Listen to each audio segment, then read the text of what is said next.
Hi friends, स्वागत है आपका हमारे यूट्यूब चैनल पर। आज हम आपको रसायन विज्ञान में लेसन 2 का लेक्चर 8 पढ़ाएंगे। हमने लेक्चर 7 पढ़ाया था, जिसमें हमने बताया था, ये हम दिखाते हैं, चालक के बारे में, धात्विक चालक, इलेक्ट्रॉनिक चालक, विद्युत अपघट्य, इनके बारे में बताया था। आज हम आपको लेक्चर 8 पढ़ाएंगे, जिसमें हम बताएंगे फैराडे का नियम। क्या बताएंगे? फैराडे का नियम। ये बहुत ही महत्वपूर्ण है आपके पेपर के लिए, ये आपके पेपर में आ सकता है। तो देखते हैं ये नियम क्या है। फैराडे के 2 नियम हैं। कितने हैं? 2। पहला नियम है प्रथम नियम। इसमें दिया है किसी विद्युत अपघट्य के विलयन में इलेक्ट्रोड पर मुक्त हुए पदार्थ की मात्रा उसके आवेश के समानुपाती होती है। पदार्थ की मात्रा को किससे दर्शाते हैं? W से। आवेश को किससे दर्शाएंगे? Q से। तो W समानुपाती Q। ये सॉरी, यहाँ पर रिएक्शन नहीं है, समीकरण नंबर 1 ये वाली होगी। W बराबर जहाँ कहीं भी समानुपाती होता है उसे हटाने के लिए एक नियतांक की जरूरत होती है। किसकी होती है? नियतांक की। तो यहाँ पर समानुपाती हटेगा तो क्या आएगा? नियतांक Z। W बराबर ZQ, ये होगी समीकरण नंबर 1। अब इसमें लिखा है जहाँ Z एक समानुपाती, ये देखो, जहाँ Z एक समानुपाती नियतांक या फिर स्थिरांक है, जिसे विद्युत रासायनिक तुल्यकांक कहते हैं। Z को ही क्या कहेंगे? विद्युत रासायनिक तुल्यकांक। अब देखते हैं, हम जानते हैं कि Q बराबर IT। ये एक फॉर्मूला है धारा निकालने का, समय निकालने का और आवेश निकालने का, जो आपके फिजिक्स में भी पढ़ाया जाता है। Q बराबर IT, जैसे W बराबर ZIT। जब इसमें लगाएंगे Z और I और T, जब समीकरण 1 से करेंगे तो यहाँ पर क्या आ जाएगा? Z और IT, ये वाली। तो देखते हैं, यदि I बराबर 1 एम्पियर तथा T बराबर 1 सेकेंड हो तो W बराबर क्या आएगा? Z। क्या आएगा? Z। अब चलते हैं आगे। आगे क्या दिया है? इसमें आगे दिया है किसी विद्युत अपघट्य विलयन में 1 एम्पियर की धारा, कोई विद्युत अपघट्य विलयन है, उसमें क्या करवाएंगे? 1 एम्पियर की धारा 1 सेकंड तक प्रवाहित करने में इलेक्ट्रॉन पर मुक्त हुए पदार्थ की मात्रा बराबर होती है।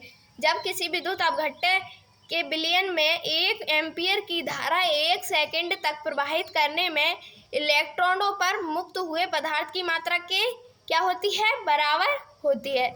अब देखते हैं इसका दूसरा नियम क्या है। इसका दूसरा नियम है, द्वितीय नियम, श्रेणी क्रम में जुड़े 2 या 2 से अधिक इलेक्ट्रॉन के बीच। श्रेणी क्रम जानते हो? C1 plus C2 plus C3, इसे कहते हैं श्रेणी क्रम। और समांतर क्रम किसे कहते हैं? इसके ऊपर बटे में आ जाता है, इसके ऊपर बटे में आएगा तो इसे क्या कहेंगे? समांतर क्रम। तो इसमें दिया है श्रेणी क्रम में जुड़े 2 या 2 से अधिक इलेक्ट्रॉन के बीच समान प्रबलता। क्या बताई है? समान प्रबलता की धारा, दोनों इलेक्ट्रॉनों के बीच समान धारा प्रवाहित करने पर इलेक्ट्रॉन पर मुक्त हुए पदार्थ की मात्रा उनके तुल्यांक के भार के क्या होती है? समानुपाती होती है।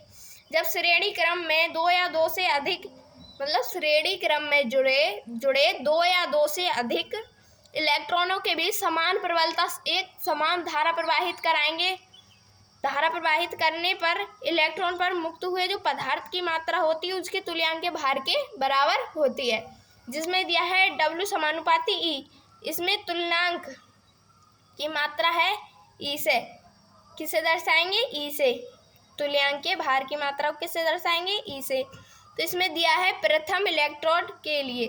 प्रथम इलेक्ट्रोड के लिए क्या आएगा? W समानुपाती E। इसमें जब 3 दिए हैं तो इसमें लिखा जाएगा W1 समानुपाती E1, W2 समानुपाती E2, W3 समानुपाती E3। जब इसमें ये समानुपाती आए, इसको हटाने के लिए एक कांस्टेंट की ज़रूरत होती है, मतलब एक नियतांक की। तो इसमें नियतांक क्या आएगा? इसमें भी Z आएगा। इसमें नियतांक हटाएंगे तब W1 बराबर ZE1, W2 बराबर ZE2, W3 बराबर ZE3। अब देखते हैं समीकरण 1 व 2 से। ये आ गई समीकरण 1 और ये है 2। इसमें रखते हैं W1 upon W2। ZE1 upon ZE2, Z से जेड क्या हो जाएगा, कट हो जाएगा। अब इसमें देखते हैं, ये देखिए दिख रहा है W1 अपॉन W2 बराबर E1 अपॉन E2। जब यहाँ से कट गया तो यही बचेगा ना। अब इसमें या इससे ऐसे भी कर लिख सकते हैं, W1 ये हो गया W1 बराबर में लिख लेते हैं W2। क्या लिख लेते हैं, W2। यहाँ पर लिखते हैं E1, यहाँ पर लिखते हैं E2। अब चलते हैं आगे। इसमें आगे क्या है, इसमें आगे दिया है, अब इसमें आगे दिया है W2 अपॉन W3 बराबर E2 अपॉन E3। इसमें देखते हैं W2 अपॉन W2 बराबर में क्या आ गया, W3। उसी की तरह है जैसे हमने पिछले बताया था, E2 बराबर E3। अब इसको पहली और दूसरी को मिलाने पर क्या बनेगा, W1 अपॉन E1 बराबर W2 अपॉन E2 प्लस क्या आएगा, W3 अपॉन E3। इससे आपके न्यूमेरिकल सॉल्व हो सकते हैं। जैसे कि आपके पेपर में सिद्ध करने के लिए भी आता है फैराडे के नियम का, ये वाला सूत्र सिद्ध करने के लिए आएगा। ऐसे दिया होगा, फैराडे के नियम का व्यंजक प्राप्त कीजिए, जो आपके 3 से 4 मार्क्स में आएगा। अब देखते हैं हम अगला टॉपिक। अगला टॉपिक क्या है, इसमें अगला टॉपिक दिया है प्रतिरोधकता। क्या है, प्रतिरोधकता। इसे और दूसरे नाम से भी जानते हैं, जिसका नाम है विशिष्ट प्रतिरोध। क्या है, विशिष्ट प्रतिरोध। अच्छा, प्रतिरोध को किससे दर्शाते हैं, ये तो आपको पता ही होगा। प्रतिरोध को दर्शाते हैं R से। किससे, R से। इसकी परिभाषा है, देखते हैं इसकी परिभाषा है, किसी चालक का प्रतिरोध उसकी लंबाई L, लंबाई लेंथ, लंबाई को किससे दर्शाएंगे, L के समानुपाती तथा उसके अनुप्रस्थ काट के क्षेत्रफल को किससे दर्शाते हैं, A से। क्षेत्रफल के व्युत्क्रमानुपाती होता है, अर्थात R समानुपाती L, R को प्रतिरोध समानुपाती लंबाई। तो यहाँ पर लिखते हैं R समानुपाती L अपॉन A। यहाँ पर क्षेत्रफल भी आ गया। जब जहाँ कहीं भी समानुपाती होता है, उसे हटाने के लिए एक स्थिरांक की जरूरत होती है। जब भी ये हटता है, एक स्थिरांक लगता है। तो इसमें देखते हैं इसमें कौन सा स्थिरांक लगा हुआ है, R बराबर रो। जब भी जहाँ कहीं भी ऐसा चिन्ह मिल जाए आपको बना हुआ, इसे क्या कहेंगे, रो। क्या कहते हैं, रो। R बराबर रो अपॉन रो, R बराबर rho into L upon A। ये हो गया एक फॉर्मूला। इसे इस तरह से भी लिख सकते हैं, रो बराबर R into A upon L, जहाँ रो क्या है, समानुपाती नियतांक है, जिसे प्रतिरोध कहते हैं। जिसे क्या कहते हैं, प्रतिरोधकता कहते हैं। इसका मात्रक क्या होगा, रो बराबर ओम गुणा मीटर स्क्वायर अपॉन मीटर। एक यहाँ स्क्वायर है, यहाँ से ये कट गया, तो यहाँ पर क्या रहेगा, खाली मीटर। तो रो बराबर ओम मीटर। क्या आ गया, ओम मीटर। ये क्या है, इसका मात्रक।